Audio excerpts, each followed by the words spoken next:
Prime Minister's questions. Chris Hinchcliffe. Question number 1, Mr. Speaker. Thank you, Mr. Speaker. Yesterday I met the brave men and women serving on HMS Iron Duke and the troops serving in Operation Kabarit in Estonia. This Christmas, as every Christmas, members of our armed forces will be serving overseas, working day and night to protect Britain's national security. And I know that the whole House will join me in sending our deepest thanks to them, to our emergency services and everyone working to keep the country safe over the festive period. Mr. Speaker, may I also take this opportunity at the end of the year to thank you and the House staff for all your hard work this year. And can I wish everyone across the House a Merry Christmas and a Happy New Year. Mr. Speaker, this morning I had meetings with ministerial colleagues and others. In addition to my duties in this House, I shall have further such meetings later today. Chris Hinchcliffe.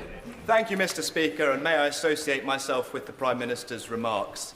In 2021, Kerry and Francis Menai Davis, who live in my constituency of North East Hertfordshire and are in the gallery here today, tragically lost their son Hugh at the age of just 6 to a rare form of cancer.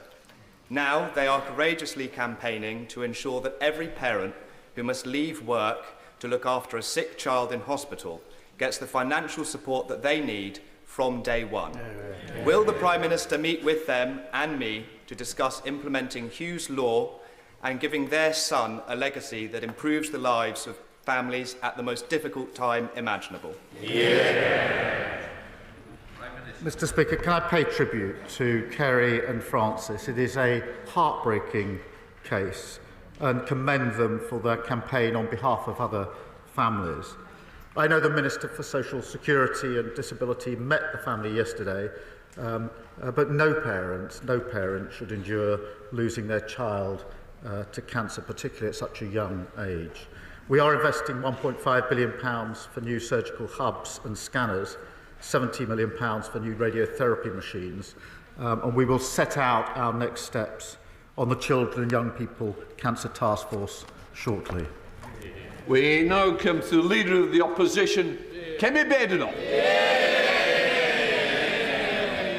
Mr. Speaker, can I send my warmest wishes to our armed forces at home and overseas, to the emergency services and everyone who will be working over Christmas. And can I wish you, Mr. Speaker, the House staff and all members of this House a very Merry Christmas. Mr. Speaker, for years, the Prime Minister and his cabinet played politics with the WASPy women. The Deputy Prime Minister said Conservatives were stealing their pensions. She promised to compensate them in full. Another broken promise. Now they admit we were right all along. But let's ask about another group of pensioners whose trust... Let's ask about another group of pensioners whose trust was broken. Since the Chancellor cut winter fuel payments, how many extra people have applied for pension credit?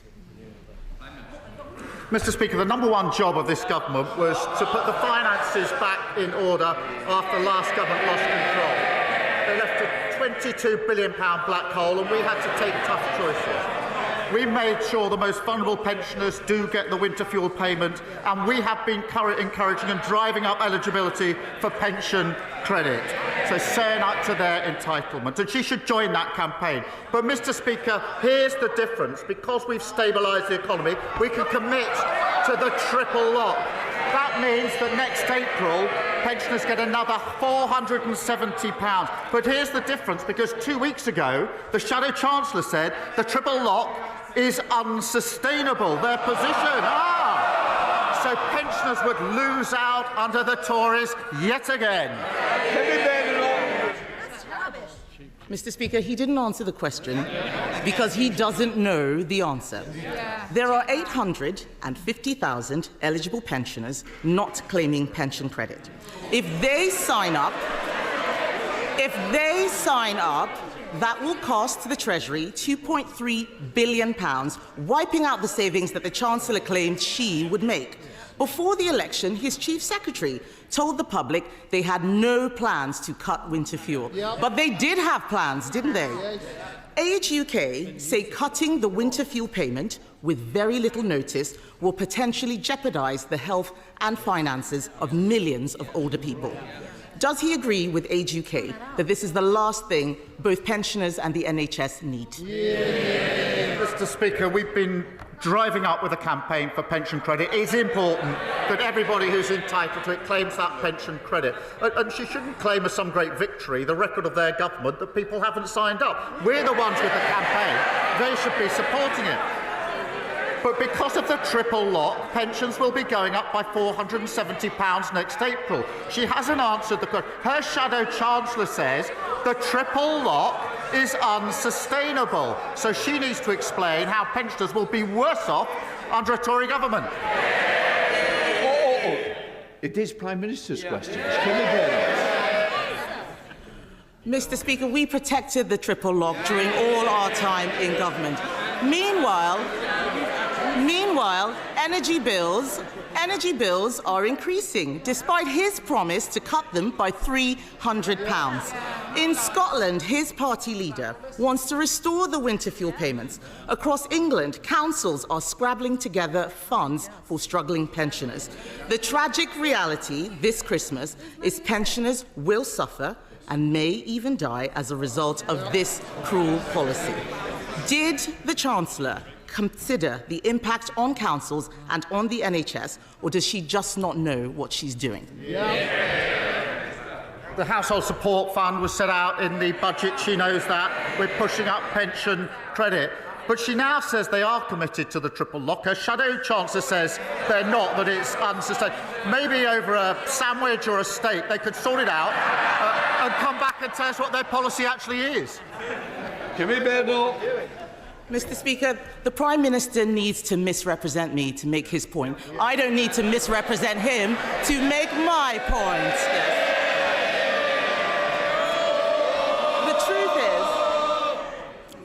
The truth is, he didn't think this through. Cutting winter fuel payments isn't just callous. It may not make savings. It could actually cost us all more. And that's not the only policy which is making things worse. The Chancellor's budget is a body blow to family businesses and also charities. Marie Curie have warned that Labour's budget will cost them nearly £3 million a year. This is a cancer charity saying they have no option but to reduce services. Did the Chancellor tell the Prime Minister that her jobs tax was going to hit charities? Mr. Speaker, she's asked 3 questions about winter fuel with her leaving out. I'll come to that. But she's changed her mind on this. She used to say that the payments were a dead weight. She said there were members of her constituency who didn't need it. They all stood in 2017 on a manifesto, a Tory manifesto, that committed to getting rid of the universal winter payments for pensioners. So we can see what their real commitment is. As for the budget, we're driving up productivity.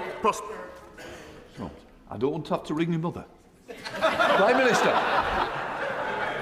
Mr. Speaker, we're driving up productivity, prosperity and living standards. That's a pay rise for the 3 million who are the lowest paid. They should welcome that. A pay rise for those working in the NHS and better than expected wage growth just before Christmas. What unites all three? Delivered by Labour, opposed by the Tories. Kemi Badenoch. Mr. Speaker, I don't know what world he's living in. The economy is shrinking, and they did not think this jobs tax through or who it would impact. Another area affected is the hospice sector. Hospices believe the budget will cost them an extra £30 million. Yesterday, Conservatives voted to exempt social care, nurseries, charities and hospices from their jobs tax. Labour voted this down. So can the Prime Minister at least agree to fund hospices so they can continue their invaluable work helping people at the end of their lives?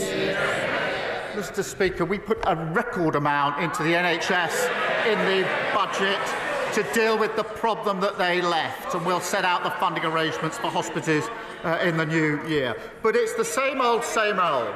They want all the benefits. She said to herself she wants all the benefits from the budget, but she doesn't want to pay for any of them. That's what got us into the problem in the first place. Kemi Badenoch.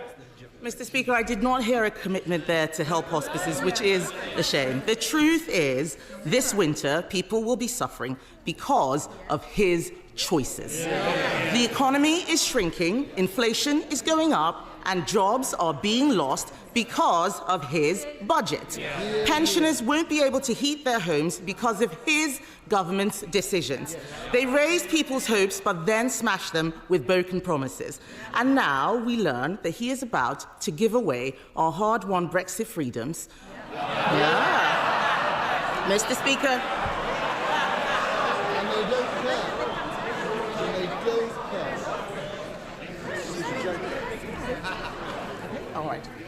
Mr. Speaker, now we learn he is about to give away our hard-won Brexit freedoms. The truth is, they are punching the British people in the face, literally in the case of one of his MPs, and he will pretend that this is about the past. But we all know these are his choices, bad choices. If he's looking for a New Year's resolution, why doesn't he start with telling the truth? I'll do it now. £22 billion black hole left by that. Record numbers on the waiting list. It's not a good time to leave the chamber, is it? Prime Minister. Mr. Speaker, £22 billion black hole. Record waiting list with our NHS. They should hang their heads in shame. Immigration completely out of control. Nearly 1 million net migration. She was the cheerleader for all of that. She wants the truth. That's the truth. That's why they're sitting there. Mr. Speaker, whilst they cart from the sidelines, talking the country down, this government is getting on with the job. Record funding for the NHS. Money for our trains, buses, and yes, Mr. Speaker, potholes. Pay rises for 3 million of the lowest paid. Wages growing faster than inflation. Planning laws reform. Great British Energy set up. We're only getting started. Next year we'll continue to rebuild, no matter what the blockers opposite say. Amanda Martin. Thank you, Mr. Speaker, and can I echo the words of the Prime Minister and thank you and all of our staff in this place alongside our armed forces and our emergency services and wish them a Merry Christmas. Mr. Speaker, March 2025 marks 20 years since the death of the only Member of Parliament to have held all four great offices of state: the Foreign Secretary, the Home Secretary, the Chancellor and the Prime Minister. Mr. Speaker, James Callaghan was a true Portsmouth great and went to the same school as another true Portsmouth great, my dad, Terry Nolan. Does the Prime Minister back my bid for a plaque to be added to his former home in Copner, and will he come along to Portsmouth next year to unveil it? Well, I thank her for her question. Jim Callaghan was a giant of the Labour movement and a great public servant. Mr. Speaker, he left school at 17, served in our Royal Navy before becoming the Home Secretary, Foreign Secretary, Chancellor and, of course, finally Prime Minister. And as a proud son of Portsmouth, I'm sure he'd be honoured to be remembered in such a way. Happy Christmas. Can I just say to Mr. Mayhew, I keep hearing, I heard you the other week over here, I'm hearing again that it's not a good time to push a luck today. Right, let us come to Leader of the Liberal Democrats, Red David. Thank you, Mr. Speaker. Can I join the Prime Minister in his praise and best wishes for our armed forces and our emergency services? And can I join others in wishing you happy Christmas, Mr. Speaker, and all the staff of the Commons, and indeed everyone across this House. I'm coming to sing in a minute. Mr. Speaker, I've had the great joy of spending time recently with some amazing young people from the Bath Philharmonia Young Carers Choir. They're a brilliant example of the power of music to make a difference in young people's lives. One member of the choir, Caitlin, has even developed a special new project to spread the joy of music to young people in our schools and communities. So will the Prime Minister meet Caitlin to hear more about her exciting project and work with us and others to support music in our schools and communities? Well, Mr. Speaker, I welcome his comments, and as he will know, today we're introducing the landmark Children's Wellbeing Bill, to enable all children to succeed, including young carers. That increased the pupil funding premium to over £2.9 billion, which can be used to support pupils with identified needs, and that, of course, includes carers. And now young carers are on the school census, as he knows, that's since 2023. They have greater visibility, and schools will be better able to identify and support them. Mr. Speaker, he talks of singing. There was carols outside our front door on Monday, and my family was surprised to see the Honourable Gentleman, Right Honourable Gentleman, shamelessly plugging his song. We have strict rules about antisocial behaviour, but in the spirit of the season, I simply say Happy Christmas. Sir Ed Davey. Well, Happy Christmas, Prime Minister. Can I thank him for allowing the Young Carers Choir to sing outside number 10? I hope he and the staff enjoyed it. Our song is called Love Is Enough, but the hard truth is, for many young carers and young adult carers, actually love is not enough. These amazing young people need real action to help them with the challenges they face. So in addition to the measures that the Prime Minister just talked about, will he support the Carers Trust's Young Carers Covenant to make sure across government, across local authorities, we are supporting these young people with all the support they deserve? We should support these young people, and we continue to work across the sector to ensure all schools identify, support and record data on young carers. And of course, Mr. Speaker, we boosted the carers allowance in the budget, but I agree with him in relation to these young carers. Thank you, Mr. Speaker. Can I associate myself with the remarks of the Prime Minister in wishing everyone a very happy Christmas this year? For many in my constituency and indeed across the country, particularly those in temporary accommodation, it won't be a happy Christmas. On the Tories' watch, temporary homelessness more than doubled. So what is the government doing to support families and children living in temporary accommodation, particularly this season? Well, she's right about the appalling inheritance, which included record numbers sleeping rough, almost 160,000 children living in temporary accommodation. Speaker, we're delivering nearly £1 billion into councils to tackle homelessness, including increasing funding in Bolton over the next year. That includes dedicated support with housing, with mental health, and with employment. But we're also committed to tackling the root causes, and that's why we're building 1.5 million new homes and abolishing Section 21 no-fault eviction, something they said they were going to do and repeatedly failed to do. Ben Lake. In 2022, the Prime Minister supported calls for fair and fast compensation for 1950s women impacted by the changes to the state pension. And yet, just yesterday, his government rejected those same calls out of hand. Mr. Speaker, is this what the Prime Minister meant when he promised to lead a government of change? Mr. Speaker, this is a serious issue. Between 2005 and 2007, there were, I think, a 28-month delay in letters to women born in the 1950s about changes to pension age. That was unacceptable, and it was right that the government apologised for that. In 2011, the former Chancellor, George Osborne, then accelerated those changes with very little notice. That equally was unacceptable, and Labour opposed it at the time. It is a serious issue. It's a complex issue. The research, as he knows, shows that 90% of those impacted knew about the changes that were taking place. And I'm afraid to say the taxpayer simply can't afford the tens of billions of pounds in compensation when the evidence does show that 90% of those impacted did know about it. That's because of the state of our economy. Brady. Thank you, Mr. Speaker.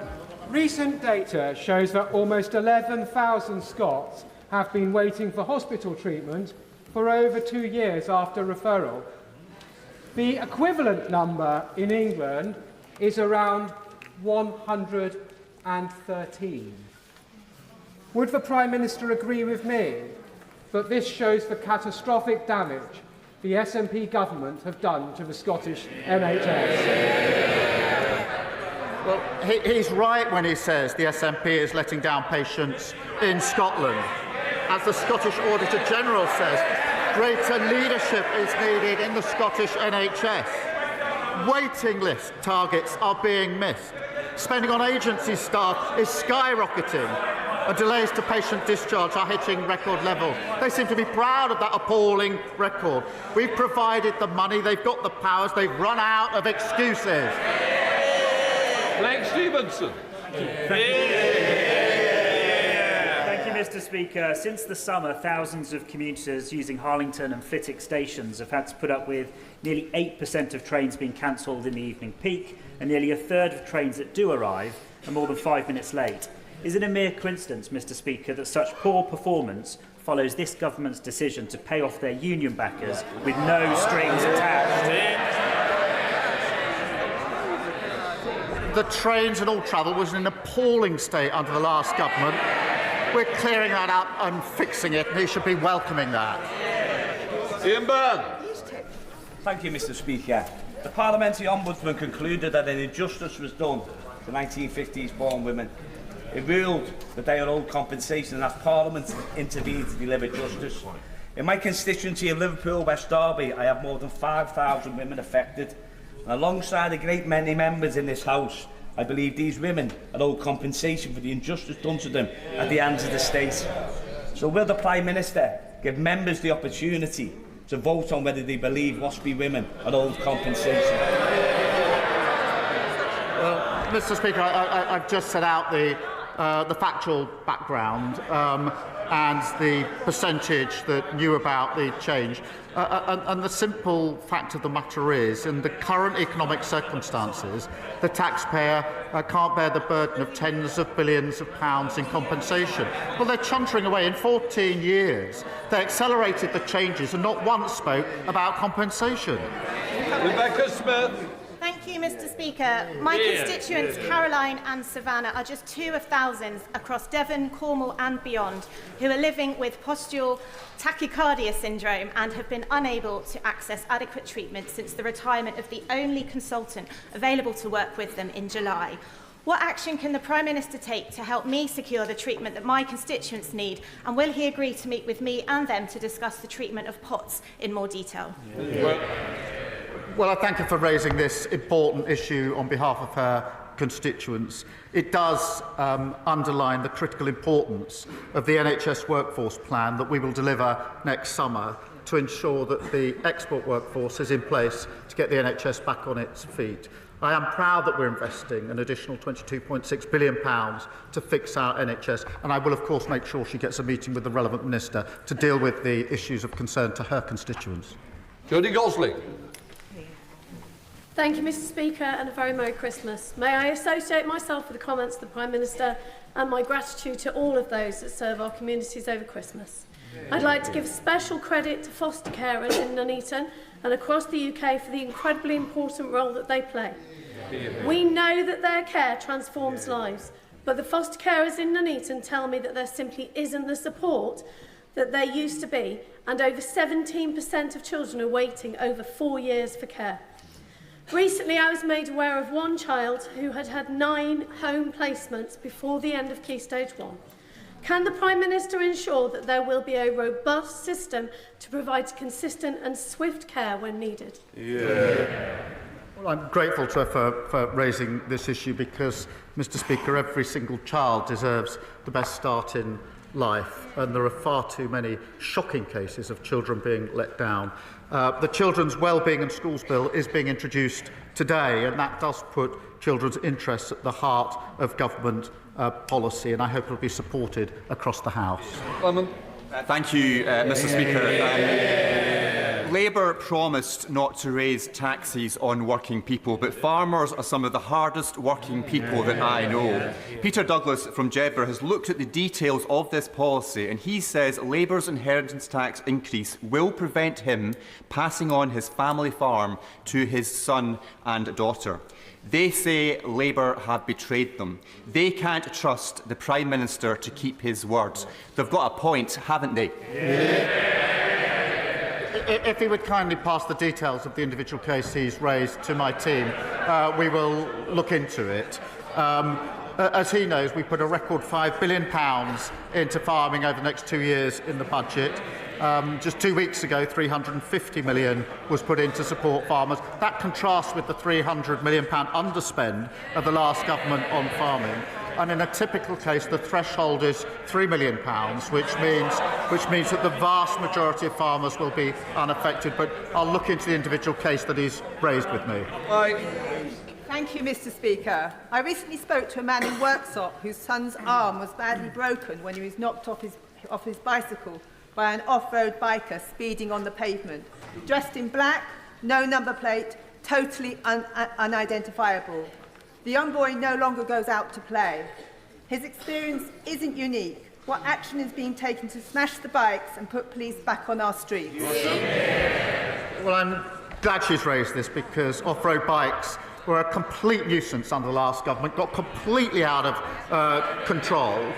We're introducing new respect orders to crack down on off-road bikes, strengthening police powers in relation to dealing with this big problem that got out of control under the last government.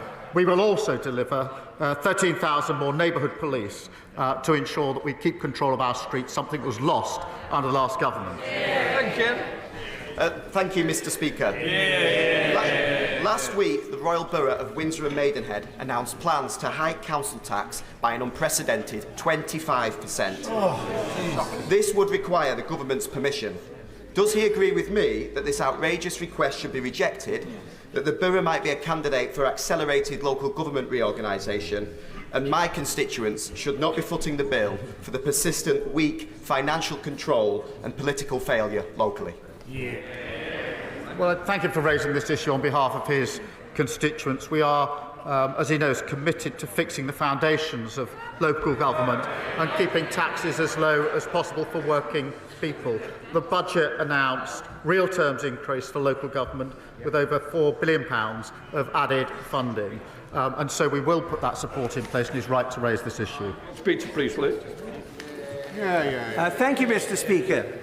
We have in our NHS many brilliant emigre and refugee surgeons from the greatly troubled Middle East.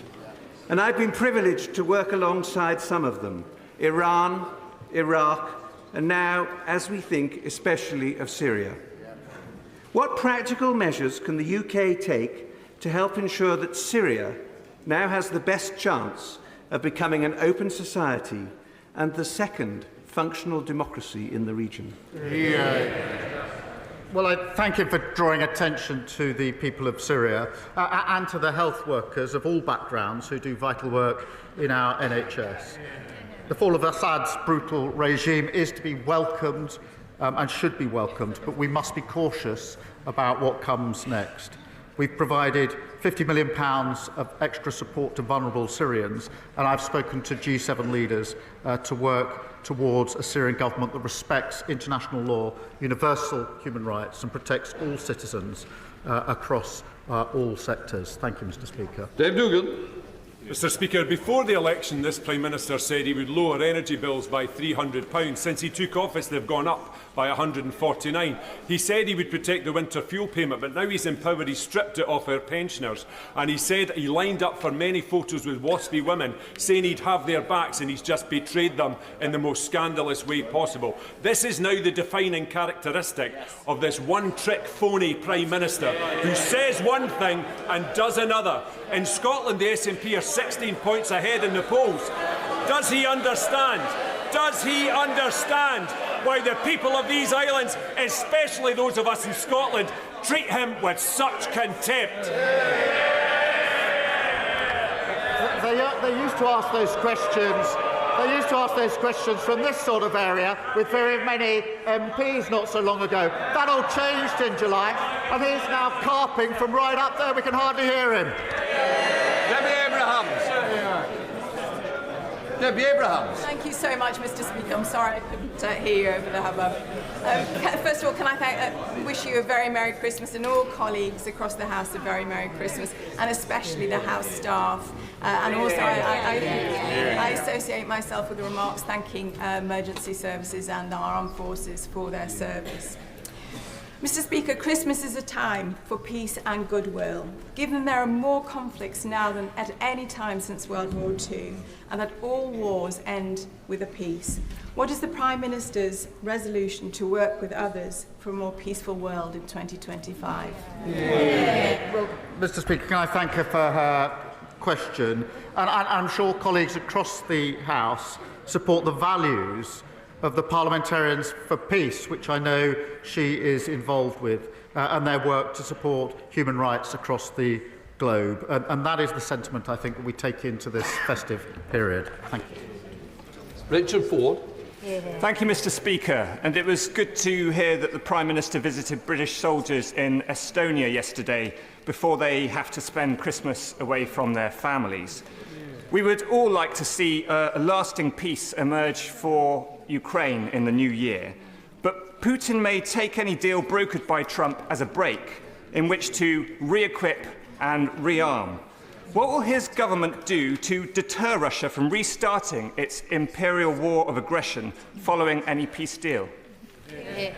Well, can I congratulate him on his appointment to the Intelligence and Security Committee and thank him for raising the question of our troops in Estonia who will be there over Christmas without their families, and they're right on the front line with a very clear sense of purpose as part of our NATO contingent, and we thank them. He's right that we must continue to support Ukraine, and that was the subject of our discussions in Estonia yesterday, and make sure Ukraine is put in the strongest possible position, whether negotiations or not, and be absolutely clear that this conflict could be ended straight away if the aggressor, Russia, backed off. Mother of the House, Diane Abbott. The WASPy women fought one of the most sustained and passionate campaigns for justice that I can remember, year in, year out. We did promise them that we would give them justice. I understand the issue about the cost, but does the Prime Minister really understand how let down WASPy women feel today? I do understand the concern, of course I do.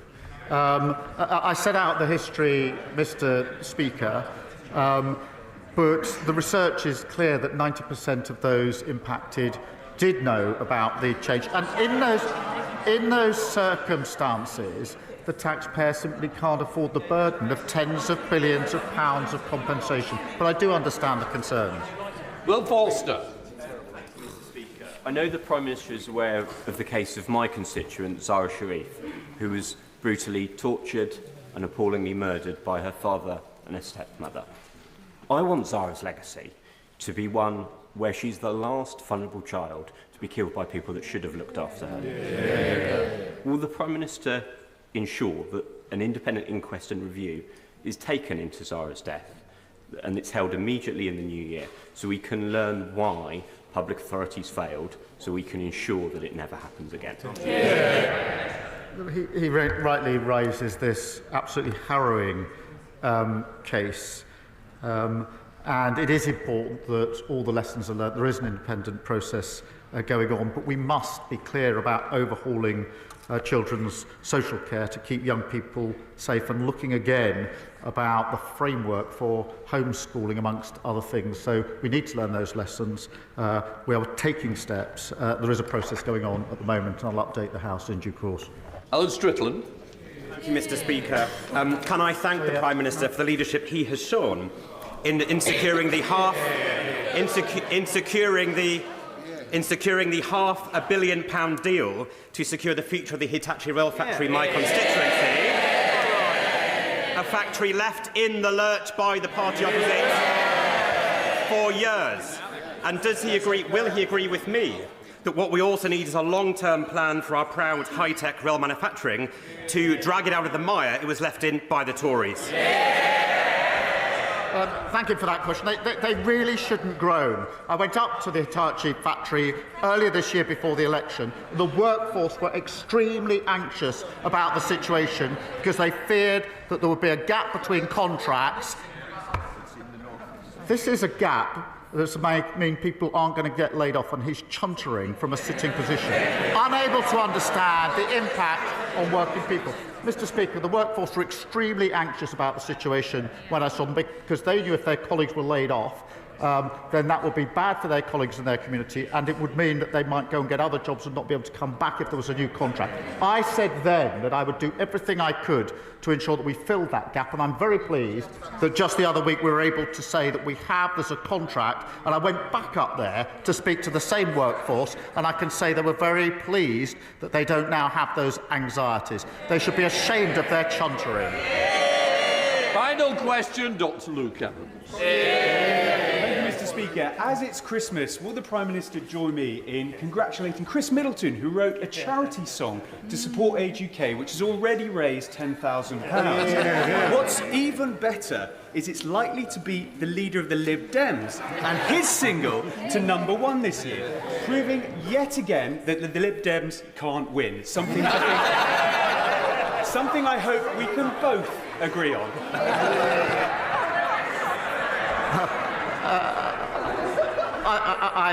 I'm not going to adjudicate between the contending singles for the top of the charts, but I will end, Mr. Speaker, this is the last question, I think, by just repeating a happy Christmas and a peaceful New Year to everyone across the House. Right, we'll let the front benches change up.